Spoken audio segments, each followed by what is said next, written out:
नमस्ते मेरे प्यारे भाई, कैसे हैं आप सभी लोग। भाई सीजीएल के एग्जाम में अब एक महीना भी नहीं बचा है। यह समय है खूब मॉक लगाने का। और आपको पता है हम अपनी एप्लीकेशन टेस्ट रैंकिंग पर हर Saturday Sunday all India live test कराते हैं फ्री, जिससे सबसे ज्यादा अटेम्प्ट करते हैं। वैसे लाइव टेस्ट तो बहुत सारे आते हैं, पर हमारे टेस्ट की क्वालिटी टॉप नॉच होती है, मैथ्स की भी, रीजनिंग वाले सेक्शन की भी, ओवरऑल भी। और मेरे भाई इसलिए सबसे ज्यादा अटेम्प्ट आते हैं। 60-70 हजार बच्चे वहां पर हर हफ्ते टेस्ट लगा रहे हैं। और मुझे पूरा विश्वास है कि ये वही सीरियस बच्चे हैं जो 40 लाख में से हम छट के निकाल सकते हैं। 40 लाख में से 60-70 हजार पढ़ाई करने वाले, बाकी सब कचरा फॉर्म भरने के लिए है। चलो शुरू करते हैं। इससे पहले जितने भी मेरे प्यारे भाई मॉक टेस्ट हैं मैंने सब सॉल्व कराए, और यहां पे हर एक ये प्लेलिस्ट बनी हुई है मेरे दोस्तों, है ना। इस प्लेलिस्ट में आप पिछले मॉक टेस्ट का भी सॉल्यूशन देख सकते हैं जो हर वीक कराते हैं। आ जाइए मेरे भाई, कॉपी पेन लेके बैठो। पहला ही सवाल आपके सामने खुलेगा, प्रीवियस ईयर त्रिकोणमिति का। साइन प्लस कॉस 1.4 है, तो आपसे पूछा cosec square theta plus sec square theta. देखो ये प्लस मल्टीप्लाई में बदल जाता है, फॉर्मूला होता है cosec square theta plus sec square theta बराबर cosec square theta into sec square theta. ये फॉर्मूला होता है। अब कोसेक इंटू सेक कैसे आएगा? साइन इंटू कॉस भी आ जाए तो बात बन जाएगी। स्क्वायर भाई दोनों तरफ से स्क्वायर कर दो। 1.4 का मतलब क्या होता है? 7/5, 14/10, 7/5। अगर मैं यहां पे लेफ्ट और राइट साइड दोनों तरफ से स्क्वायर कर दूं तो आप ये बताओ, sine theta plus cos theta का स्क्वायर क्या होता है? Sine square theta plus cos square theta 1 plus 2 sine theta cos theta बराबर 7/5 का स्क्वायर 49/25। आप बोलोगे यस सर, तो 1 उधर चला जाएगा, 2 साइन थीटा 49/25 में से 1 घटाएंगे 24/25। ठीक है भाई, 2 से 24 आपका 12 बार कट गया। साइन कॉस को शॉर्ट में लिखा करो तो sine theta into cos theta आ गया जी 12/25, ये आ गया। लेकिन ये है cosec square theta into sec square theta. पहली बात तो ये स्क्वायर है, और ये साइन इंटू कॉस का उल्टा ही तो है। साइन का उल्टा कोसेक होता है, कॉस का उल्टा सेक होता है। अगर साइन इंटू कॉस 12/25 है तो कोसेक इंटू सेक आएगा 25/12, और ये इसका स्क्वायर है मेरे भाई। तो 25/12 का स्क्वायर को की आंसर फ्रैक्शन में 625/144। बेहतरीन लेवल का सवाल मेरे प्यारे भाई। आइए अगला सवाल लेंगे, सवाल नंबर 2। सवाल है ये, देखो पटवारी के पेपर का सवाल मैंने आपके मॉक टेस्ट में डाला। एक ट्रेडर जब एक बुल को 25% लॉस पर बेचता है, कैमल को 15% प्रॉफिट पर बेचता है, तो उसे ना गेन होता है ना लॉस होता है पूरे ट्रेड में। अगर वो बुल को 10% लॉस में, कैमल को 20% प्रॉफिट में बेचे, तो उसका ओवरऑल प्रॉफिट क्या होगा? देखो मेरे भाई, सीपी का रेशियो आ जाएगा। जब बुल को 25% लॉस पर बेचा जाता है, ठीक है, और कैमल को बेचा जाता है 15% प्रॉफिट में, तो पूरे व्यापार में ना प्रॉफिट होता ना लाभ होता, यानी कि 0% पे सिमट जाते हो। No profit no loss. तो प्रॉफिट लॉस पे एलिगेशन लगा के सीपी का रेशियो आता है मेरे भाई, 15 में से 0 घटाएंगे 15, और ये 0 में से -25 25। ये बुल और कैमल के क्रिय मूल्य का अनुपात आ गया। 5 से जाएगा, 5 तिया 15, 5 पच्चे 25। तो बुल और कैमल के कॉस्ट प्राइस का रेशियो 3:5 है। और बेसिकली मुझे यही चाहिए था, ओवरऑल प्रॉफिट लॉस निकालने के लिए सीपी का ही रेशियो चाहिए। अब यहां पे एक और सवाल मिला दिया, अगर वो बेल को 10% लॉस पर बेचता है, कैमल को 20% प्रॉफिट पर बेचता है कैमल को, तो ओवरऑल कितने परसेंट का प्रॉफिट और लॉस हो गया? यानी कि दोनों पे मिलाकर, बुल प्लस कैमल व्यापार में कुल दोनों पर मिलाकर कितने परसेंट का लाभ हानि हुआ? कैसे निकालेंगे? डेविएशन पे। भैया कितना लॉस हुआ? 3 का 10%, माइनस का 30। कितना प्रॉफिट हुआ? 5 का 20%, यानी कि 100।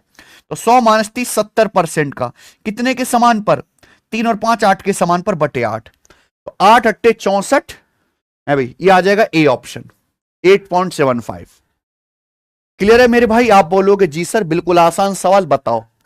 एक समकोण त्रिभुज एबीसी में समकोण की भुजाएं, समकोण बनाने वाली भुजाएं 13 और 84 हैं। त्रिभुज एबीसी में एक वृत्त अंकित है, वृत्त की त्रिज्या क्या होगी? समझते हैं आप? नहीं समझते होंगे। मान लीजिए कि भैया राइट एंगल ट्राइंगल है, समकोण बनाने वाली भुजाएं 13 और 84 हैं, ठीक है।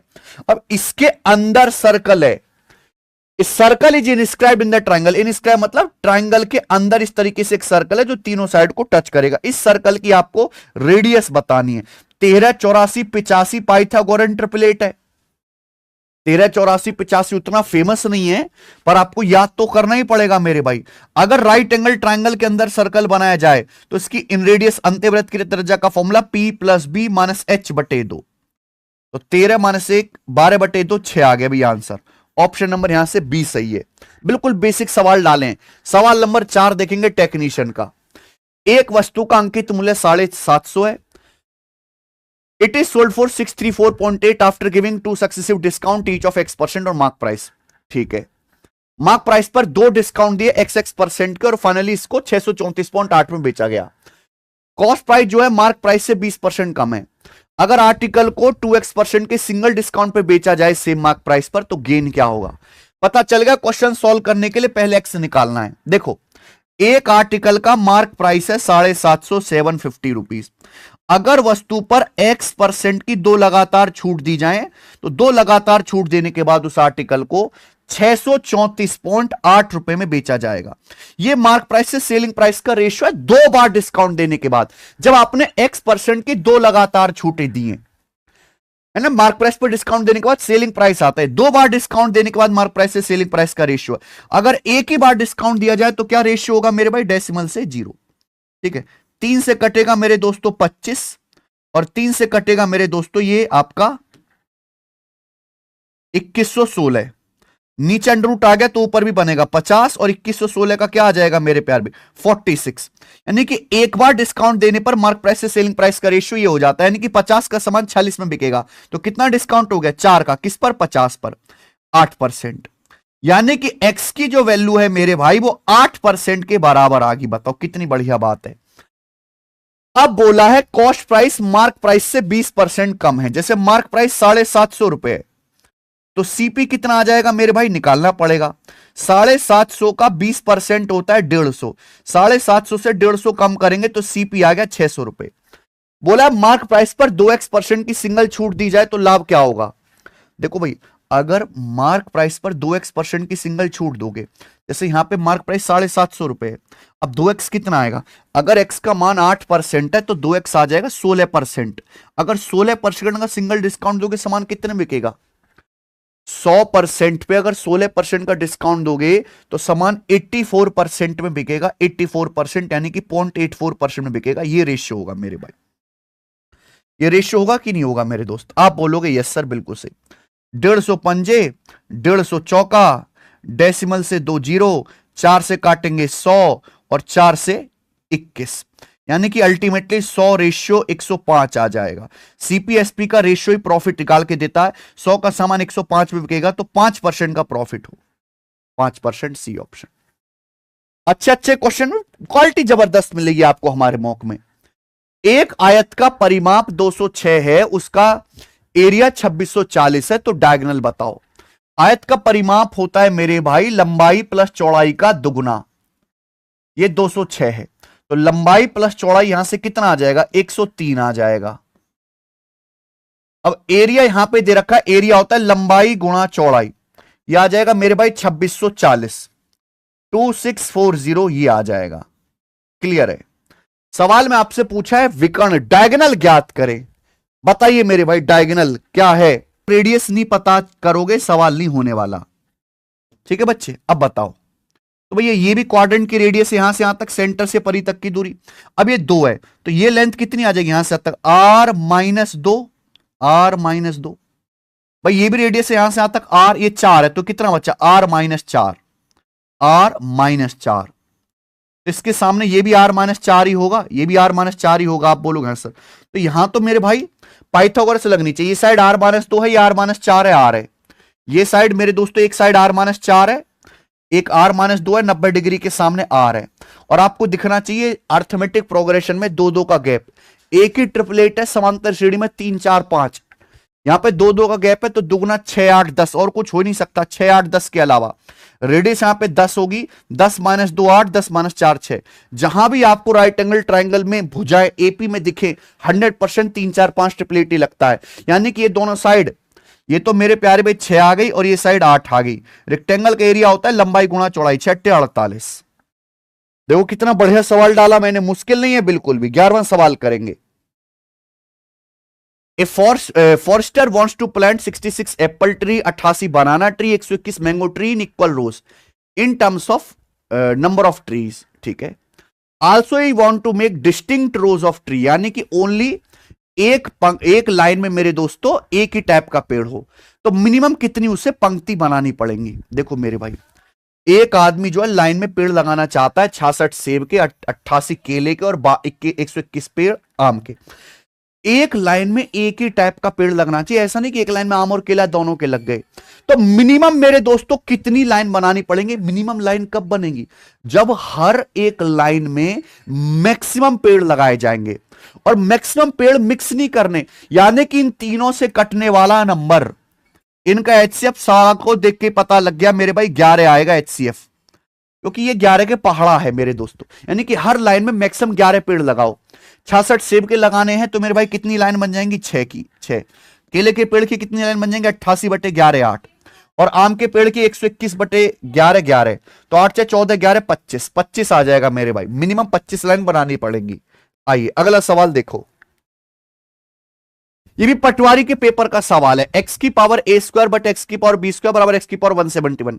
ए प्लस बी 19 है, ए माइनस बी बताओ। देखो बेस सेम है, एक्स का बेस सेम है तो डिवाइड में पावर घट जाती है, तो एक्स की पावर ए स्क्वायर माइनस बी स्क्वायर बराबर एक्स की पावर 171। यही हो गया बेटा। अब बेस सेम है मेरे दोस्तों, दोनों बराबर हैं तो बेटा पावर भी सेम होगी। ए स्क्वायर माइनस बी स्क्वायर 171 है, ए प्लस बी 19 है। ए स्क्वायर माइनस बी स्क्वायर क्या होता है? ए प्लस बी 19 इंटू ए माइनस बी 171। तो 19 निम्मा 171। बताओ कितना आसान सवाल था।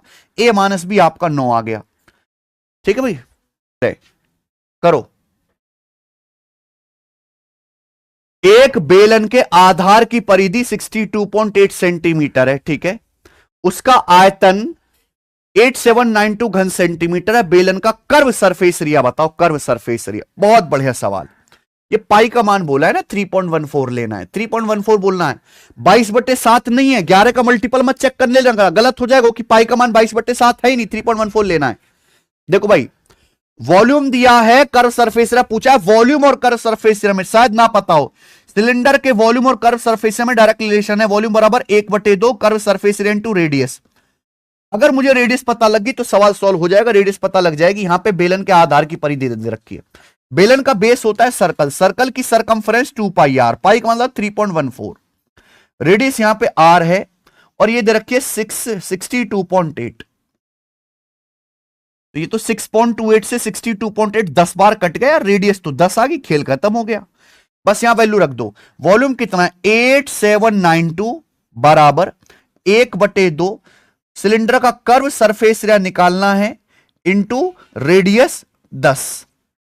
तो 8792 का दुगुना फिर 10 से भाग देंगे, यानी कि एंड में आएगा 4। ये रहा यूनिट डिजिट बी ऑप्शन। देखो पहले ये 2 जो है मेरे दोस्तों इधर गुणा में चला जाएगा, फिर ये 10 इधर भागा में आ जाएगा, है ना। तो आप ये चीज देखा करो मेरे दोस्तों। ये आपका बनेगा जी कर्व सरफेस एरिया। तो 2 दूनी 4, एंड में तो 4 ही आएगा ना, और एक डेसिमल लग जाएगा। खत्म हो गया। आगे आ जाइए भाई, सवाल नंबर है 14 रेशियो का। एक्स वाई के इनवर्सली प्रोपोर्शनल है, वाई वेरीज इनवर्सली है जेड, ठीक है। एक इन्हें पर्टिकुलर केस एक्स 1/16 है, जेड 1/32 है। तो पूछा है बताओ एक्स का मान क्या होगा जब जेड 3 है। मुझे यानी कि एक्स और जेड में रिलेशन निकालना है। अब जैसे सवाल ये बोला है एक्स वाई के इनवर्सली प्रोपोर्शनल है और वाई जेड के इनवर्सली प्रोपोर्शनल है। वाई जो है जेड के इनवर्सली प्रोपोर्शनल है, यानी कि 1/y क्या आ जाएगा? जेड। वाई जेड के इनवर्सली प्रोपोर्शनल है, यानी कि 1/y डायरेक्टली प्रोपोर्शनल हो जाएगा जेड के। तो यानी कि जो एक्स का रेशियो होगा वही जेड का रेशियो होगा, सेम। एक्स 1/16 है तो जेड 1/32 है, तो आधा नहीं हो गया। एक केस में अगर एक्स 1/16 है तो मेरे प्यारे भाई जेड 1/32 है। ऐसे देख लो, ये 1/32 का दुगुना है, जेड का दुगुना एक्स है। तो अगर जेड 3 है तो जेड का दुगुना आपका एक्स आपका 6 हो जाएगा। ये आंसर आ गया भैया, क्योंकि डायरेक्टली प्रोपोर्शनल का मतलब सेम रेशियो। जब भी डायरेक्टली प्रोपोर्शनल आए सेम रेशियो। यहां 1/32 है तो एक्स 1/16 डबल हो गया, जेड 3 है तो एक्स डबल होना चाहिए 6। रेशियो सेम होना चाहिए मेरे भाई, ऐसे सोचो। सवाल नंबर है 15।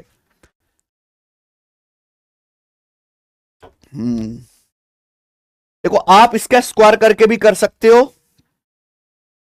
आपने इसका स्क्वायर भी करके भी कर सकते हो और ट्रिपलेट भी खोज सकते हैं, क्योंकि अगर हम एक आयत बनाते हैं मेरे हिसाब से तो ट्रिपलेट मुझे दिख गया, आपको दिख गया क्या इतनी देर में? ट्रिपलेट ये होता है डायगोनल, यानी कि डायगोनल 90 डिग्री के सामने बनेगा, है ना, सब कुछ इंटीजर में, तो ट्रिपलेट सेट होना चाहिए। 79 हाइपोटेनस का कोई ट्रिपलेट नहीं है, 67 का नहीं है, 83 का नहीं है, 73 का है बेटा। 73 अगर डायगोनल बनता है तो ट्रिपलेट होता है 48 55 73, 48 55 73 ट्रिपलेट होता है। 48 प्लस 55 क्या हो रहा है मेरे भाई? 90 और 13 103 सेट हो गया मेरे दोस्तों, मेरा तो भैया बात बन गई। 48 गुणा 55, 55 मतलब 11 का मल्टीपल बिल्कुल है, सही एकदम। ये 48 55 73 का ट्रिपलेट हो रहा है, पेरीमीटर यहां पे 48 प्लस 55 103 हो रहा है, 73 आपका डायगोनल है। आंसर आ गया सी ऑप्शन। ट्रिपलेट गेसिंग सबसे बढ़िया। आगे चलेंगे। एक सर्कल चतुर्भुज एबीसीडी की साइड को अंदर से इंटरनली टच करता है, AB BC CD D A दिया हुआ है। तो आपसे पूछा है मेरे भाई, देखो मेरे दोस्त एक बात समझिएगा, जैसे मान लो सर्कल है और ये सर्कल जो है चतुर्भुज की साइड को अंदर से टच करता है, ये ए बी सी डी, तो नियम ये होता है कि आमने सामने की भुजाओं का सम, ये सर्कल जो है चतुर्भुज की भुजाओं को अंदर से टच करता है, आमने सामने की साइड का सम बराबर होगा। अब जैसे यहां पे ए बी की लंबाई 7.8 बोल रखी है, सी डी की लंबाई 5.3 बोल रखी है, और आपसे बोला है बीसी की लंबाई ये 9.6, डीए की लंबाई पूछी है, तो इनका सम क्या आएगा मेरे भाई? 13.1, 7 5 12 13.1, इनका सम भी आना चाहिए 13.1 में से 9.6 घटाएंगे एंड में आएगा 5, 3.5 आ जाएगा। ठीक है, तो आमने सामने की भुजाओं का सम इक्वल कर दिया, बस कुछ भी नहीं है इस सवाल में। आ जाइए, x प्लस 1/x 4 है, तो x की पावर 10 प्लस 1/x की पावर 10 का मान ज्ञात कीजिए। बढ़िया सवाल बनाया, देखो हमने 10 तक 10 पे आपने कोई सवाल देखा नहीं होगा पावर 10 पे, पर हम तो बेटा क्रिएटिव आदमी हैं? अगर x प्लस 1/x 4 है तो देखो 10 निकालना है तो पहले पावर 5 निकालो, x की पावर 5 प्लस 1/x की पावर 5 कैसे निकालते हो? किसका स्क्वायर हो जाएगा? x की पावर 5 प्लस 1/x की पावर 5 यानी कि x cube plus 1/x cube into x square plus 1/x square और minus x plus 1/x, minus x plus 1/x। क्या आप मेरी बात को समझे? ये कंसेप्ट होता है। अब x प्लस 1/x 4 है तो x cube plus 1/x cube क्या आएगा? k cube minus 3k, 64 minus 12 52। x plus 1/x 4 है तो x square plus 1/x square, k square minus 2, 4 का स्क्वायर 16 माइनस 2 14 और माइनस x प्लस 1/x 4 है। तो चलो ये तो आसानी से निकल गया, 728 में से 4 घटाएंगे 724, तो x की पावर 5 प्लस 1/x की पावर 5 विद इन सेकंड आएगा 724। अब पावर 5 का स्क्वायर कर दो, x की पावर 5 प्लस 1/x की पावर 5 का स्क्वायर करेंगे तो x की पावर 10 प्लस 1/x की पावर 10 आ जाएगा। फिर से फॉर्मूला k स्क्वायर माइनस 2, 724 का स्क्वायर माइनस 2। हालांकि 4 का स्क्वायर 16 है, 16 में से 2 घटाएंगे यानी कि एंड में 4 आएगा, ये यूनिट डिजिट 4 आना चाहिए, खेल खत्म। ऐसी ऑप्शन मैंने सेट किए थे। ठीक है, 6 माइनस 2 4 यूनिट डिजिट आएगा। अगला, एक त्रिभुज की 3 भुजाओं की लंबाई 11 20 और x है, x का मिनिमम वैल्यू क्या होगा? मिनिमम इंटीग्रल वैल्यू देखिए, x का जो मान है वो अदर टू साइड के अंतर 20 माइनस 11 9 से बड़ा होगा, 20 प्लस 11 31 से छोटा होगा, तो x की वैल्यू 9 से बड़ी होनी चाहिए, 9 से जस्ट बड़ा मेरे भाई। मिनिमम जो इंटीजर है 10 है। पूछता x का मैक्सिमम इंटीजर मान क्या होगा? 30 आ जाता, क्योंकि x का मान 31 से छोटा होना चाहिए, 31 से छोटा पूर्णांक 30। यदि छूट 25% से घटाकर 15% कर दी जाए तो सेलिंग प्राइस पर लाभ में कितने प्रतिशत की वृद्धि होगी? देखो पटवारी आपने तो नहीं किए होंगे, पटवारी के सवाल मध्य प्रदेश पटवारी का कौन कर रहा है एसएससी वाला, पर उसमें जो बढ़िया सवाल है वो तो मैं मॉक टेस्ट में डाल के आपसे करवा लूं।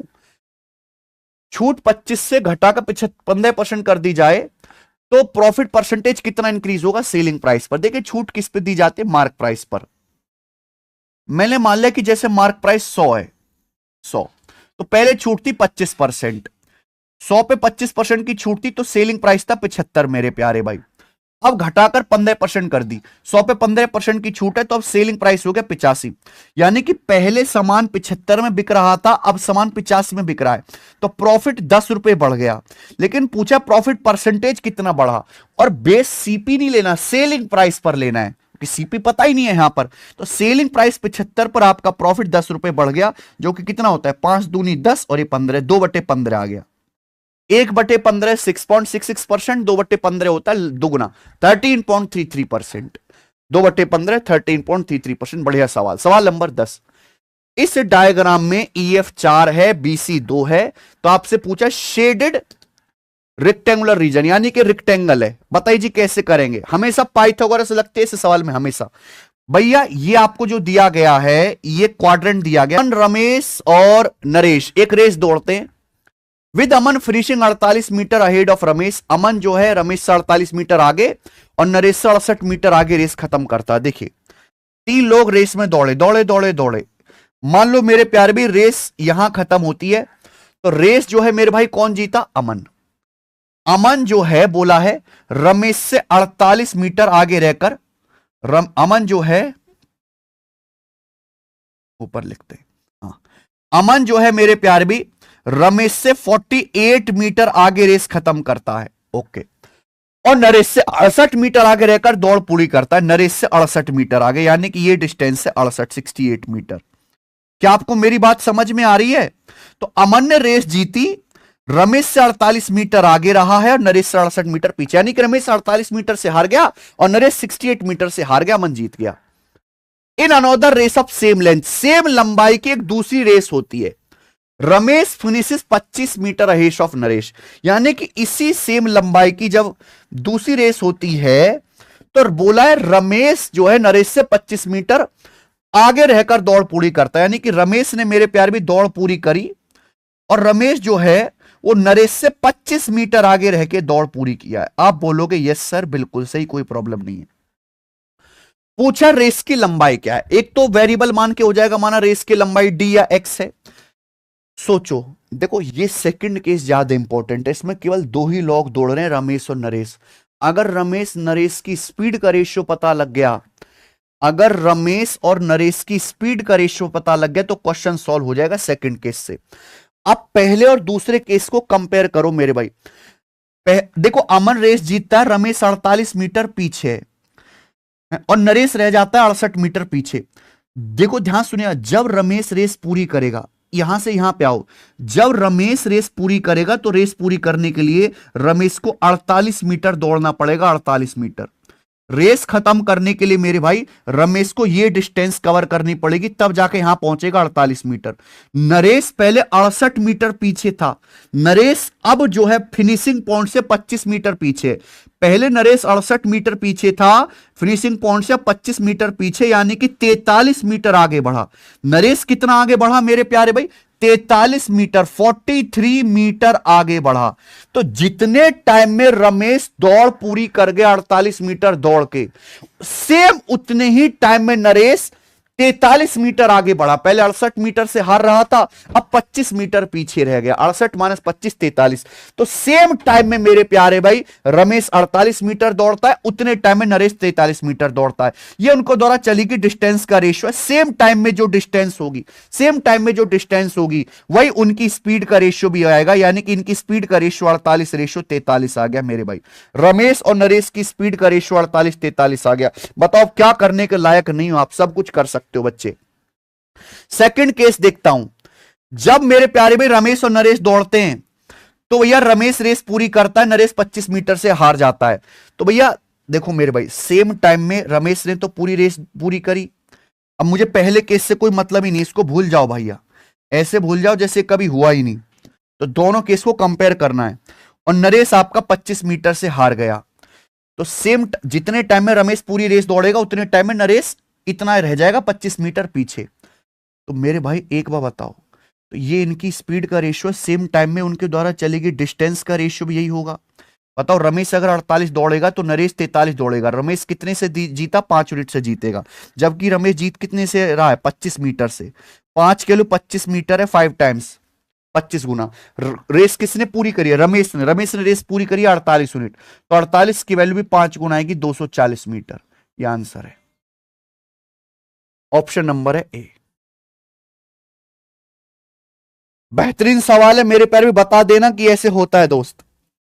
16वां सवाल, 1395 2247 3738 को एक दो अंकों की संख्या k से डिवाइड किया जाता है तो ईच केस में p रिमाइंडर बचता है। 2k माइनस 3p का मान क्या है? भाई इस सवाल का ना आपको कंसेप्ट पता होना चाहिए। 6,70,000 रुपए इन्वेस्ट किया, ब्याज जो है, ब्याज की दर 2% पर एनम है, हाफ ईयरली कंपाउंड हो रहा है, कंपाउंड टेस्ट बताना है 1 साल के लिए। ये सब कीवर्ड्स होते हैं। 1 साल का मतलब होता है 12 महीने। ब्याज हाफ ईयरली कंपाउंड हो रहा है तो 6-6 महीने की 2 साइकिल बनेंगी। ब्याज 1 साल में 2% है, 6 महीने में 1% होगा, तो ब्याज मिलेगा 1 और 1 का सक्सेसिव। 1 + 1 + 1 गुणा 1/100 यानी क्या आएगा 2 + 1/100 यानी कि 2.01% आपको सीआई मिलेगा मेरे दोस्त। खेल खत्म। कितने का? 6,70,000 रुपए का प्यारे भाई। 2.01% आपको ब्याज मिल जाएगा। अब परसेंटेज से 2 जीरो खटा, डेसिमल से 2 जीरो खटा, गुणा कौन करे? 7 एकम 7 इकाई का अंक मैच कर लो, ये रहा आंसर। ठीक है जी, आइए। tan + sec 7 है, थीटा एक्यूट है, sin थीटा बताइए मेरे दोस्तों। tan + sec मत लिखो, ऐसे लिख लो sec + tan। ऐसे सवाल को देखते ही आपको अप्रोच पता लग जाते कैसे करना है।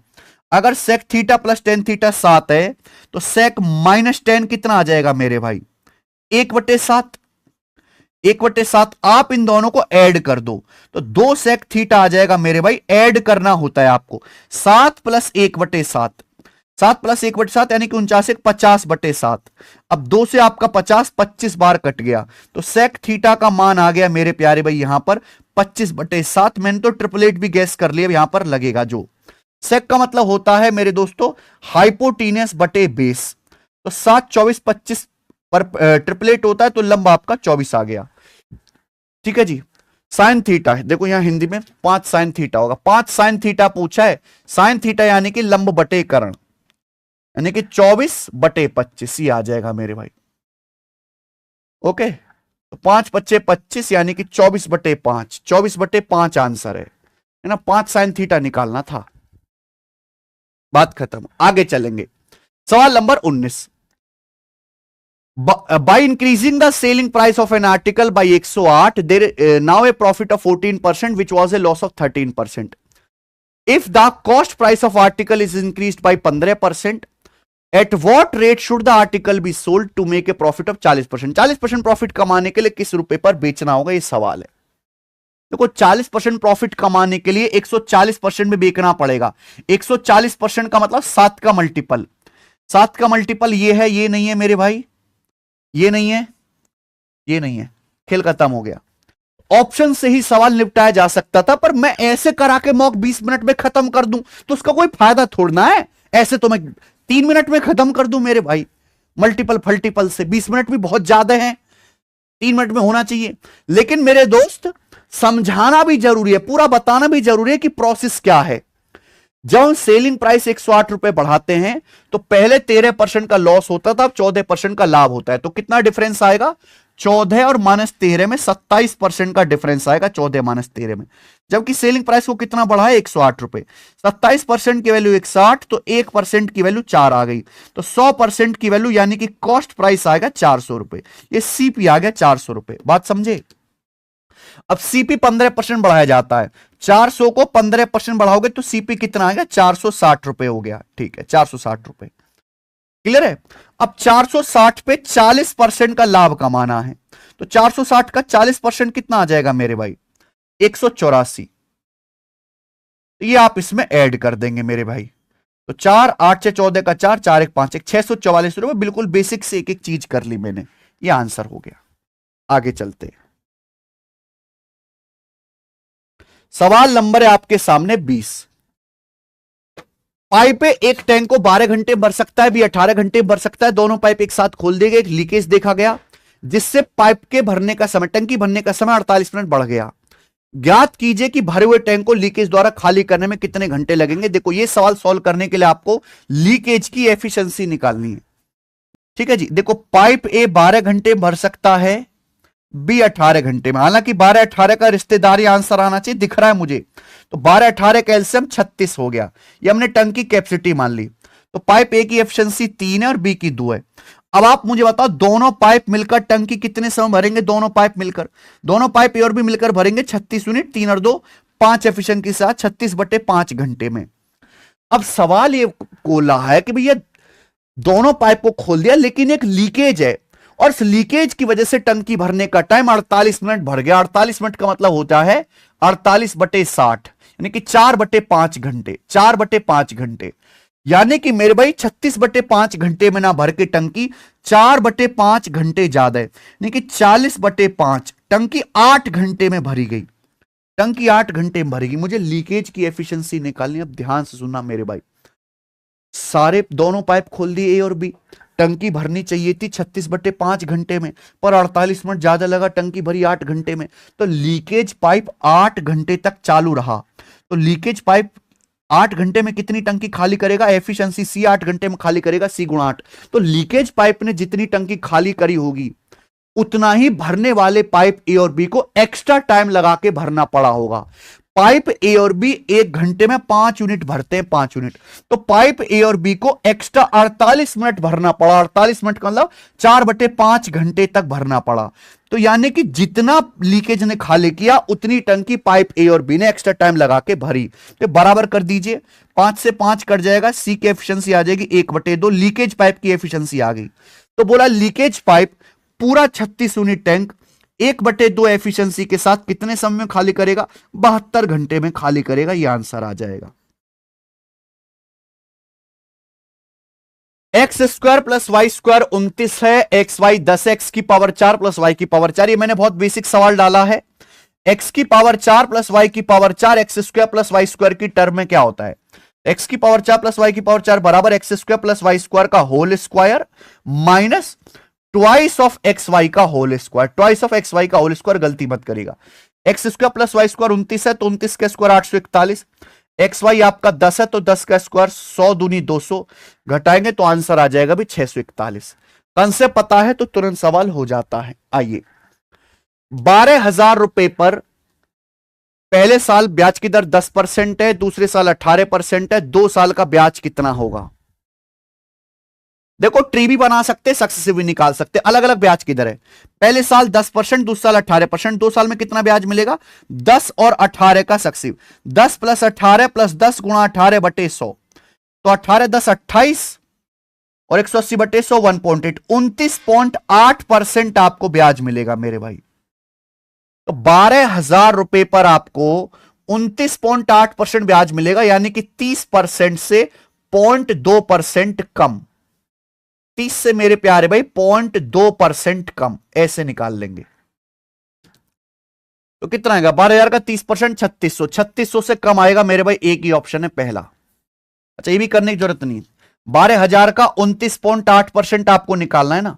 12,000 रुपए का 30% 3600 होता है, तो 29.8 है, 3600 से कम मिलेगा। एक ही ऑप्शन है पहला। ऐसे ही हो गया भैया। 2 बेलन के आयतन समान है, उनकी हाइट 72 162 है, तो रेडियस का रेशियो क्या आएगा? बेलन का आयतन होता है pi r square h, pi constant है, यानी कि वॉल्यूम डिपेंड करता है रेडियस का स्क्वायर हाइट पे। 2 बेलन के वॉल्यूम सेम है। अब उनकी हाइट का जो है, हाइट दिया 72 और 162, तो भैया अगर 2 संख्याओं का प्रोडक्ट सेम है, एक संख्या जिस रेशियो में होगी दूसरी रिवर्स रेशियो में होगी, हाइट का रेशियो कितना है? ये तो आपका 18 से जा रहा है ना, 18 चौक 72, 18 निम्न 162, 4 9, तो रेडियस के स्क्वायर का रेशियो उल्टा होगा 9 4, रेडियस के स्क्वायर का रेशियो रिवर्स होगा 9 4, ये रेडियस के स्क्वायर का रेशियो, रेडियस का रेशियो क्या होगा? अंडर रूट, यानी कि 3/2 आ जाएगा आंसर, ए ऑप्शन। 3:2 खत्म। 24वां, कम बच्चों ने ऐसा सवाल टेक्नीशियन में बहुत आया था, एसएससी में आ सकता है। देखिए, मैं ज्यादा से ज्यादा प्रीवियस ईयर के ही ज्यादा से ज्यादा टाइप आपको कवर करवाना चाहता हूं।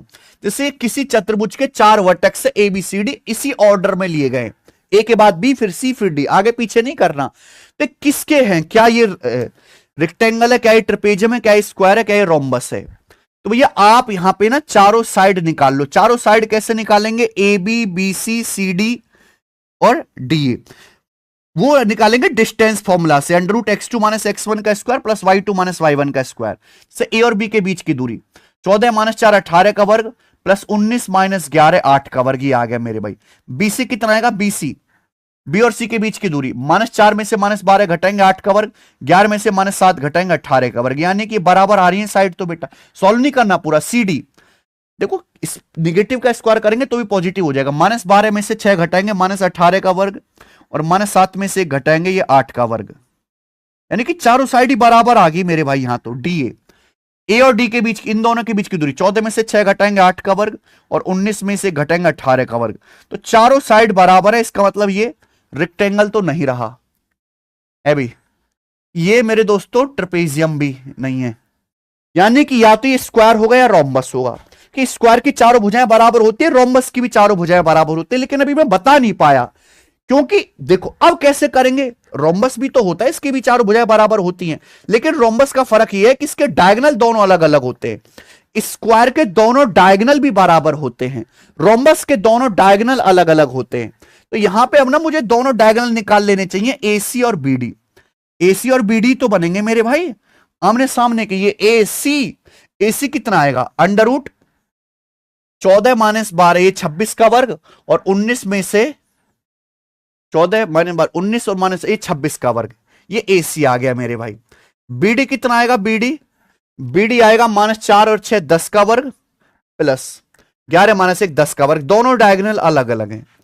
एसी और बीडी दोनों डायगोनल अलग अलग हैं, चारों भुजाएं बराबर, यानी कि स्क्वायर भी नहीं है, ये रहा रोम्बस, ये रोम्बस होगा बेटा। गजब सवाल, सेम सॉल्यूशन ऐसा ही बना के हमारी टीम ने भी डाला था, ठीक है। तो भैया वो नंबर कैसा आएगा, आप 2 का पेयर बना के डिफरेंस लो, 2 का पेयर बना के, तो 2 14 में से 9 गया 5, और 21 - 13 8 852, इनका डिफरेंस कितना आएगा, 1 13 में से 4 गया 9, और 36 - 14 1491, ठीक है। इनका डिफरेंस क्या आएगा मेरे भाई, 8 में से 5 गया 3, 13 में से 9 गया 4, और 6 3 2343 आप लीजिए इनका HCF मेरे प्यारे भाई, आप इनका HCF लेंगे तो वो बड़ी से बड़ी संख्या आ जाएगी। 2 का पेयर बना के डिफरेंस लेना है, फिर डिफरेंस का HCF लेने पर वो बड़ी से बड़ी संख्या आ जाएगी, लार्जेस्ट नंबर, जो इन तीनों को डिवाइड करने पर सेम रिमाइंडर देगा। देखो मेरे भाई ये दोनों ऑड नंबर है, तो HCF भी ऑड होगा, ये इवन है, और 852 4 से कट रहा है, तो 852 में से 4 हटा लो, 213 ऑड नंबर आया। 213 852 को डिवाइड कर रहा है, 1491 को डिवाइड कर रहा है 7 बार, 213 कम 213 बच गया कितना, 21, 213 कम 213 11 बार, 213 इन तीनों नंबर को डिवाइड करा, यानी कि 213 ही HCF है, यानी कि 213 वो सबसे बड़ा नंबर है जिससे इन तीनों को डिवाइड करने पर सेम रिमाइंडर आएगा। लेकिन सबसे बड़ा पूछा ही नहीं, एक लेवल आगे बढ़ गया एग्जामिनर, 2 अंकों की वह संख्या जिससे तीनों को भाग करने पर सेम रिमाइंडर आए।